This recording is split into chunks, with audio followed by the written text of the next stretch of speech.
প্রিয় বন্ধুগণ, আসসালামু আলাইকুম, আদাব।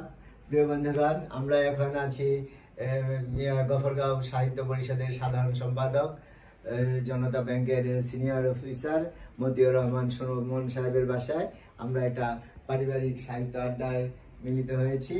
এখন আমাকে একটা কবিতা আবৃত্তি করতে বলছে। আমি 1400 সাল কবিগুরু রবীন্দ্রনাথ ঠাকুরের 1400 সাল কবিতার কিছু অংশ পাঠ করছি। ওগো তুমি একবার খুলিয়া দক্ষিণ দ্বার বসি বাতায়নে, সুদূর দিগন্তে চাহি কল্পনায় অবগাহী, ভেবে দেখো মনে একদিন 100 বর্ষ আগে চঞ্চল পুলক রাশি কোন স্বর্গ হতে ভাসি নিখিলের মর্মে আসি লাগে। নবীন ফাল্গুন দিন সকল বন্ধনহীন উন্মত্ত অধীর, উড়ায়ে চঞ্চল পাখা পুষ্প রেণু গন্ধ মাখা দক্ষিণ সমীর। সহসা আসিয়া তরা রাঙায় দিয়াছে ধরা যৌবনের রাগে, তোমাদের 100 বর্ষ আগে। সেদিন উতলা প্রাণে হৃদয় মগন গানে কবি একে জাগে।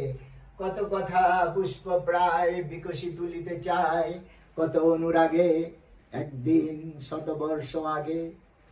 চমৎকার চমৎকার, অনেক সুন্দর লাগলো, অনেক ভালো হয়েছে। আর জনাব বদরুল হক তপন, কবি, সংগঠক, গফরগাঁও সাহিত্য পরিষদের সভাপতি এবং উনি এটার প্রতিষ্ঠাতা। তো ওনাকে অনেক ধন্যবাদ চমৎকার কবিতা আবৃত্তির জন্য।